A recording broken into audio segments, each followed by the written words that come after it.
What is up YouTube, JankyYGO here. My name is Michael, and in this video we are going to be going over the deck that got me to Plat 1 because I was stuck in Plat 4, and then I switched to this deck and I climbed from Plat 4 all the way to Platinum 1. So let's jump into it. We got 2 copies of Max C. It's a staple hand trap. You got to play 2 of it. We got 2 copies of Ash Blossom. Once again, we got to play 2 of it. At least, bare minimum, 2 to 3 copies of these hand traps are mandatory.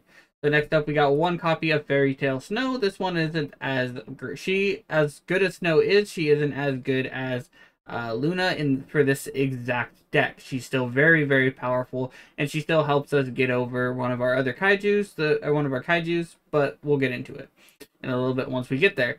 We got Fairy Tale Sleeper, a flip effect that says you can special summon 1 monster from your hand, and it can kind of negate a spell or trap card if you have another monster by tributing the other monster and making it Book of Moon or put Sleeper face down so you can get the flip effect, which is very, very cool. We got 3 copies of Fairy Tale Luna. This is the bread and butter of the deck. Fairy Tale Luna is not a hard once per turn and on any of her effects, so if we have multiple copies out and multiple ways to normal summon Luna in a turn, we can indeed get multiple searches and multiple bounces, which is very powerful. We got 3 copies of Dogmatica Ecclesia, the Virtuous. She searches punishment and is just a good level 4 body. We got 1 copy of Fairy Tale Raksha. This one is kind of like our version of Pot of Duality.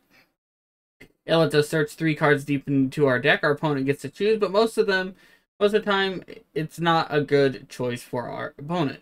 We give them pretty much an ultimatum. We got 2 copies of Gamma Seal. We're playing Gamma Seal because it is the easiest kaiju to attack over.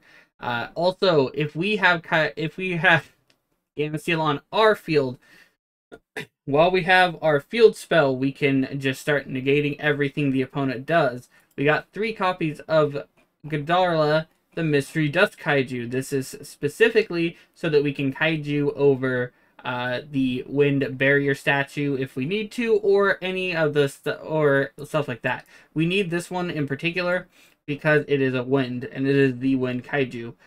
This is very important. Once again, if you're playing against the Lyralist deck and they summon out the barrier statue, you can kaiju over their Samorg with this still. And then you can normal summon Luna, attack over the barrier statue, bounce the Dust Kaiju. That's one of the plays. We got 2 copies of Nibiru. So Nibiru a lot of times has won me games, and sometimes it has been a brick. That is just kind of how Nibiru is. Snow banishing it is very, very powerful. Sometimes you just banish the Nibiru out of your hand to summon back the Snow because it's not going to do anything. Because Nibiru is not doing anything. So this is a go second deck, so we're playing Raigeki to help break the board. We can kaiju over, let's say if we're playing against Drytron, we can kaiju over their Herald, and then we can Raigeki the board. We got 1 copy of Monster Reborn. This is to get back any of our opponent's monsters that we kaiju, or to get back our kaijus or our fairy tales, anything like that, because we can kaiju over their big threat, then we can bring it back, and sometimes that's enough for the opponents to concede or to take control of the game. We got 3 copies of Desires, just for draw power, to be honest.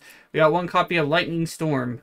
I only own 1 copy, but Lightning Storm is very good. There's been a lot of games where I haven't needed to activate Lightning Storm, but Lightning Storm kind of does what Raigeki does. You can kaiju over their threat, then because you control all the face-up, you don't control any face-up cards, you can blow up all your opponent's monsters, or if you're playing against Eldritch, you can blow up all of their spell or traps. Very, very powerful. Also, a good card to out Disruption is Nadir Servant. So Nadir Servant can send Intis and then pop a card and get a search for Dogmatica Ecclesia. Just something to keep in mind. Maybe I should put in 1 more. But yeah.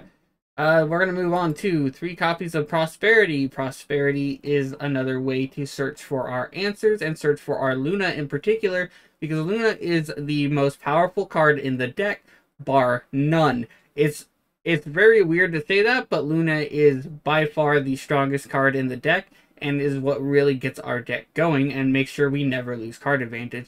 Now, we have one copy of Necro Valley. Necro Valley is very, very good in this format.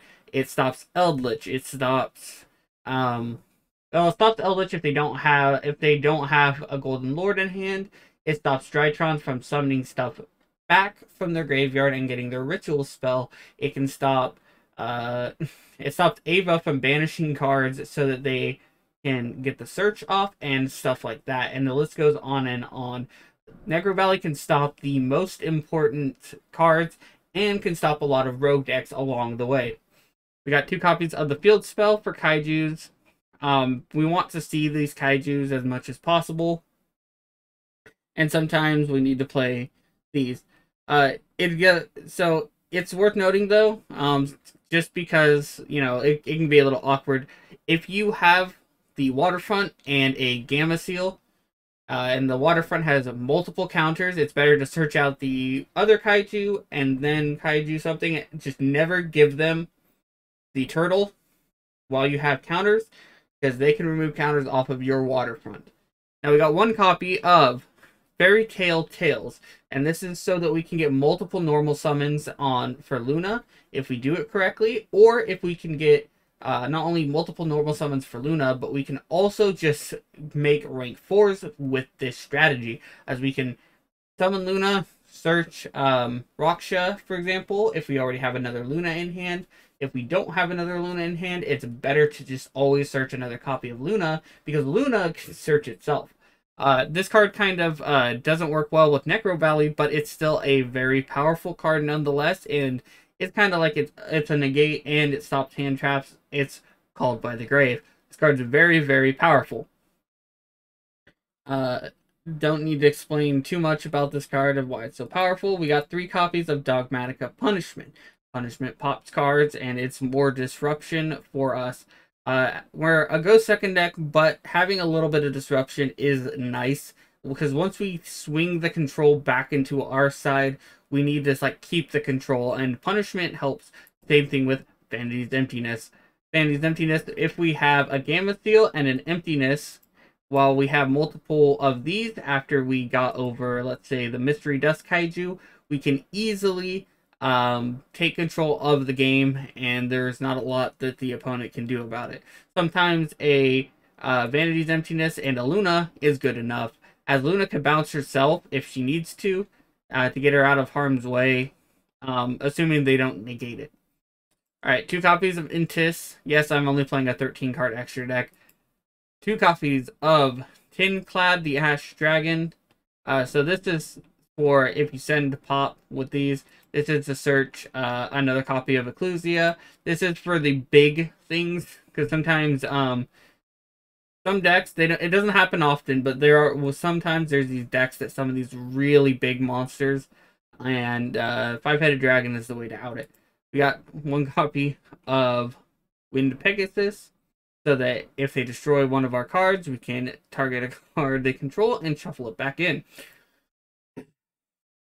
5-frame Lord Omega always guarantees that we have a target to send with punishment, or it can recycle more punishments, or it can recycle, or it can shuffle in one of their cards. It doesn't work with Necro Valley, unfortunately. The other ones do, but Necro Valley does stop punishment, or does stop 5-frame Lord Omega, but it's only come up once in all of my games, to be honest, and it didn't really hurt. We got Utopia. We got Tornado Dragon, Baguska, and Utopia the Lightning. So it's worth mentioning that most of the time we will not make these, but they do come up every now and then, and they have been useful. Baguska has probably been the least useful. Tornado Dragon has been surprisingly useful in a lot of situations, and sometimes even just OG Utopia. Utopia the Lightning obviously is a good way to out threats. This is mainly for hitting a 3000 monster with Dogmatic Punishment, and Boral Sword as well is another reason. There's a lot of cards you can probably fill up here with better rank 4s. You can or more copies of this and this, Or you can do another copy of this. This could be your extra deck if you wanted to. But yeah, there's the slots in this deck are pretty free. In the extra deck, if you want to run more rank 4s, I would recommend it. The only reason I'm not running something like Abyss Dweller, even though I want good rank 4s, is because Dweller doesn't actually work well with Dogmatica Punishment, because there's not a lot of cards that you're going to destroy with Dweller. Sometimes, you know, sending a Utopia isn't the worst thing. Same thing with these. These can hit a lot of cards. But that is going to do it for this video. I hope you enjoyed this video as much as I did making it and playing this deck. And I hope you guys enjoy playing this deck as much as I did. If it is your birthday today, happy birthday. And if you want to send me any cool deck profiles or replays, my email is in the description. And of course, and as always, have a wonderful day.